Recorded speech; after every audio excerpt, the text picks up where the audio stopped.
Praise the lord. మన ప్రభువును మన రక్షకుడైన యేసుక్రీస్తు వారి పరిశుద్ధమైన ప్రేమ కలిగిన నామంలో మీ అందరికీ మా హృదయపూర్వక వందనములు. ఈరోజు దేవుని వాక్యము.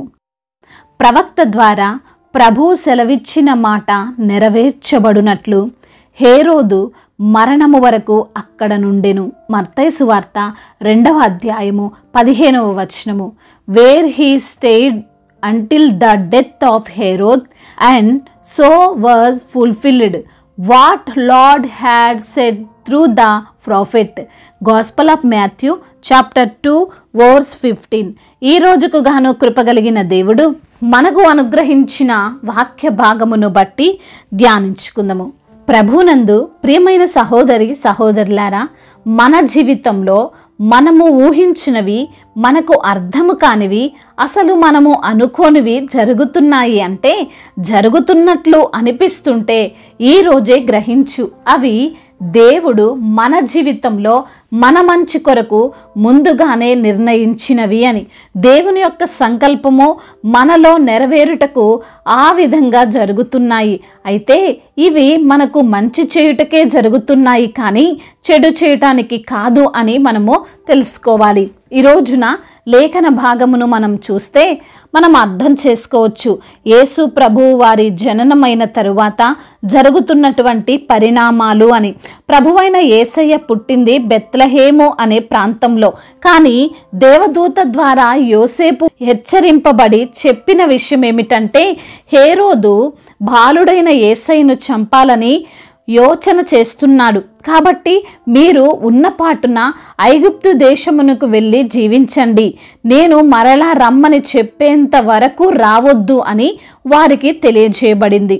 అయితే ప్రియమైన సహోదరి సహోదరులారా, ఆ రోజున బెత్లెహేము నుండి ఐగుప్తుకు వెళ్ళి నివసించడం, అక్కడే ఉండాలి అనడం యోసేపు మరియమ్ములకు కొంత విచిత్రంగానే ఉండొచ్చు. మేమెప్పుడూ ఇన్ని ప్రదేశాలు తిరగలేదే, నజరేతు నుండి బెత్లెహేము వచ్చాము, మరలా ఇప్పుడు ఐగుప్తుకి వెళ్లాల్సి వస్తుంది, అసలు ఏమీ అర్థం కావడం లేదు, ఏంటి మా జీవితం అని వారు మరియా యోసేపులు అనుకోలేదు. ఇది దేవుని ప్రణాళిక, ఈ విధంగానే మా జీవితంలో జరగాల్సి ఉందేమో అని అనుకున్నారు. అందులోనూ వారు ఐగుప్తుకు వెళ్ళాలి అనే మాట ఎప్పుడో చెప్పబడింది. ఐగుప్తులో నుండి నా కుమారుణ్ణి పిలిచి తిని అనే ఆ దేవుని మాట నెరవేర్చబడినట్లు అలా జరిగింది. ఈ రోజున నీ యొక్క జీవితంలో కూడా అర్థము కాని గజిబిజి సంఘటనలు జరుగుతున్నాయేమో. ఇదేంటి నా జీవితం ఇలా అయింది, ఎంతో ఆనందంగా జీవిస్తానని అనుకున్నాను, నా భవిష్యత్ అంతా మంచిగా ఉంటుందని ఊహించుకున్నాను, మరి సడన్గా ఇలా ఎందుకు జరుగుతుంది అని కలవరపడకు. అది అనారోగ్య సమస్య అయినా కావచ్చు, అప్పుల సమస్యలో చిక్కుకున్న వానిగా నీ ఉండొచ్చు, కుటుంబంలో అనుకోని గొడవలు మనస్పర్ధలు కావచ్చు, మరి ఇంకేమైనా అయి ఉండొచ్చు. ఏది ఏమైనప్పటికీ అది నీ జీవితంలో దేవుడు జరిగించినదే జరుగుతుంది. అయితే నీవు దానిని వ్యతిరేకించొద్దు, అది నాకెందుకు జరుగుతుంది అని బాధపడొద్దు, ఇది నా మంచికేనా ఇంకేమైనానా అని సందేహించవద్దు. నీ భవిష్యత్తు ఉన్నది నీ చేతిలో కాదు, నీ భర్త, నీ భార్య, పిల్లలు, తల్లిదండ్రుల చేతిలో కూడా ఎంత మాత్రం కాదు. నీ భవిష్యత్తు ఉన్నది, నీ యొక్క నెక్స్ట్ డే ఉన్నది దేవుని చేతిలో అని మర్చిపోకు. ఆ రోజున మరియమ్మ యోసేపులు ఆ దూత మాటను వ్యతిరేకించి ఇంకా ఎన్ని ఊర్లు మేము తిరగాలి అని అనుకుంటే ఆ బెత్లెహేములోనే ఉండి ఉంటే ఏం జరిగేదండి? హేరోదుకు వారు చిక్కేవారు కదా, వారి ప్రాణాలకే ప్రమాదం వచ్చేది కదా. కానీ ఆ దూత మాటలు నమ్మి విధేయత చూపి వెళ్ళారు గనుక పెద్ద శ్రమ నుండి తప్పించబడ్డారు. హేరోదు మరణం అయ్యేంత వరకు వారు సేఫ్గా సెక్యూర్గా ఐగుప్తులో జీవించారు. ఈరోజు నీవున్న స్థితి నీకు నచ్చకపోవచ్చు, నీకున్న సమస్యలు పెద్దవిగా అనిపించవచ్చు, అనుకోని ఊహించని సంఘటనలు బట్టి నీవు షాక్లో ఉండొచ్చు. అయితే అది నిన్ను పెద్ద శ్రమల నుండి తప్పించడానికే అని గ్రహించు. ఇప్పుడున్న సమస్య కంటే, ఇప్పుడున్న శోధన కంటే ఏదో ఒక పెద్ద శ్రమే, శోధనే నీవు ఎదుర్కొనే వాడివేమో, చూసేదానివేమో. దాని నుండి దేవుడు నిన్ను కాపాడడం కోసమే, ఆయన చిత్తము నీ జీవితంలో నెరవేర్చడం కోసమే నిన్ను దేవుడు వెళ్ళమంటున్నాడు, నిన్ను దేవుడు ఆగిపోమంటున్నాడు, నిన్ను దేవుడు దానిని ఓర్చుకోమంటున్నాడు. కాబట్టి ప్రియమైన సహోదరి సహోదరుడా, దేవుడు ప్రతిదీ కూడా నీకు మంచి జరిగించుటకే చూస్తున్నాడు అని గ్రహించి రాబో ఉగ్రత నుండి నిన్ను కాపాడుతున్నాడు అని తెలుసుకొని ఆయన చిత్తానుసారంగా జీవించు. నీ జీవితంలో ఏది ఎదురైనా, ఎటువంటి సందర్భం వచ్చినా దేవునికే మొరపెట్టు. అది ఆయన చిత్తము అని ఆ విధంగా ఆయన మాటకు విధేయత చూపు. నీవు రక్షింపబడతావు, తప్పింపబడతావు. దేవుడి ఈ మాటలను దీవించి మన హృదయములో ఫలింపచేయునుగాక. వాక్య భాగమును బట్టి ప్రార్థించుకుందాము. ప్రతి ఒక్కరు కూడా ప్రార్థనలో ఏకీభవించగలరు. ప్రార్థన. మహాపరిశుద్ధుడు అయిన దేవా, మహోన్నతుడు అయిన మా ప్రియ పరలోకపు తండ్రి, మీ ఘనమైన, శ్రేష్టమైన, ప్రశస్తమైన నామమును బట్టి మీకే కోట్లాది కోట్ల స్తుతులు స్తోత్రములు చెల్లిస్తున్నాం ప్రభువా. ఈ రోజున వాక్యము ద్వారా మీరు మాతో మాట్లాడారు ప్రభువా. అవునయ్యా, మాకొచ్చే సమస్యలు, మేము ఊహించినవి, మేము అనుకోనివి, మాకు అర్థము కాని సంఘటనలు బట్టి మేము ప్రభువా ఆందోళన చెందకుండా ఉండాలని, అయా మీ యొక్క సంకల్పం ఏదో అదే మా జీవితంలో నెరవేర్చబడుతుందని, అయా ఎప్పుడూ కూడా తండ్రి మీరు మాకు మంచినే జరిగించే దేవుడు అని, ఏది జరిగినా మా మేలు కొరకే మీరు కలగజేస్తున్నారని తండ్రి, అయా ఈ రోజున వాక్యము ద్వారా మీరు మాతో మాట్లాడారు, మమ్మల్ని ధైర్యపరిచారు, మమ్మల్ని బలపరిచారు. అందును బట్టి స్తోత్రములు. ఎందరైతే బిడ్డలు వాక్యమును విని ప్రార్థనలో ఏకీభవిస్తున్నారో ప్రతి బిడ్డను మీరు పేరు పేరున దీవించండి, ఆశీర్వదించండి, ధైర్యాన్ని ప్రసాదించండి ప్రభా. అదేవిధంగా ఎందరైతే బిడ్డలు ప్రభా ఎటువంటి సమస్యల గుండా ప్రయాణిస్తున్నారో, ఎటువంటి శోధనలను తండ్రి వారు ఎదుర్కొంటున్నారో, శోధనల నుండి తప్పించే దేవుడు అని వాగ్దానం చేశావు ప్రభా. ప్రతి బిడ్డకున్న శోధన నుంచి విడిపించండి. అనారోగ్య సమస్యల నుండి ప్రభా వారికి విడుదల దయచేయండి. అయా రోగము కలగగా నేను వారిని స్వస్థపరిచానంటున్నావు ప్రభా.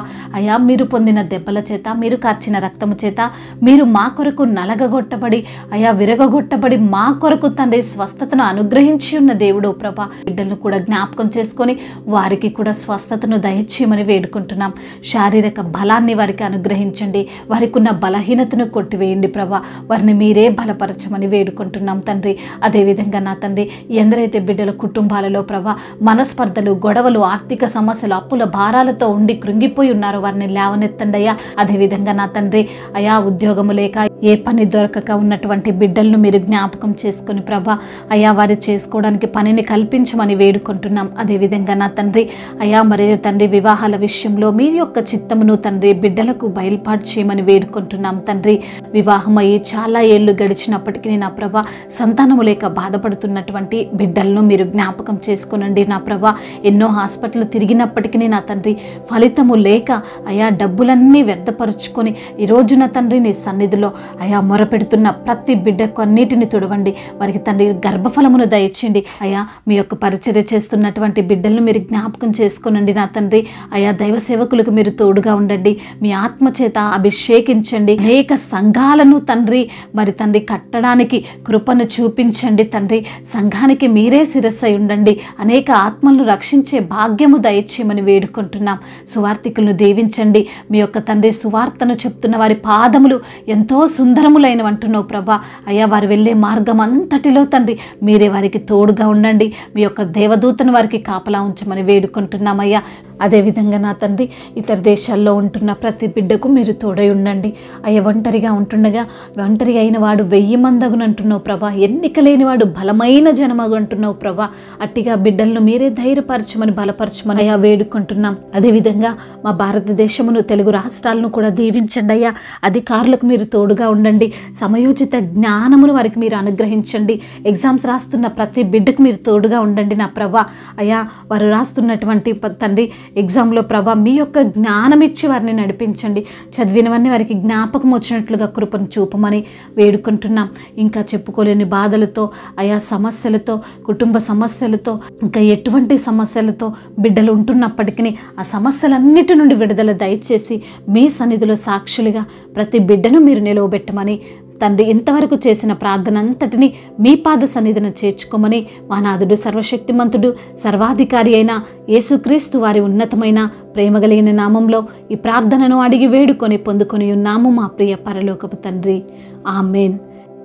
ఈరోజు పెళ్లి రోజు మరియు పుట్టినరోజు జరుపుకున్న వారందరినీ దేవుడు దీవించి సకల మేలులతో, సకల ఆశీర్వాదములతో, కృపాక్షేమములతో దేవుడు మిమ్మల్ని నింపునుగాక. మీ యొక్క ప్రార్థన అవసరతలను మాకు తెలియజేయగలరు. మీ కొరకు మేము తప్పక ప్రార్థిస్తాము. మొదటిసారిగా మన యొక్క ఆదరణ వాక్యం చూస్తున్నట్లయితే తప్పకుండా సబ్స్క్రైబ్ చేసుకోగలరు. ఈ వాక్యం మీకు ఆశీర్వాదకరంగా ఉండినట్లయితే అనేకులకు కూడా ఈ వాక్యాన్ని పంపి మీరు కూడా దేవుని యొక్క రాజ్య సువార్తలో పాలుభాగస్తులు కావాలని దేవుని పేరిట మనవి చేసుకుంటున్నాను. May God bless you all. దేవుడు మిమ్మల్ని దీవించి బలపరిచి స్థిరపరచునుగాక.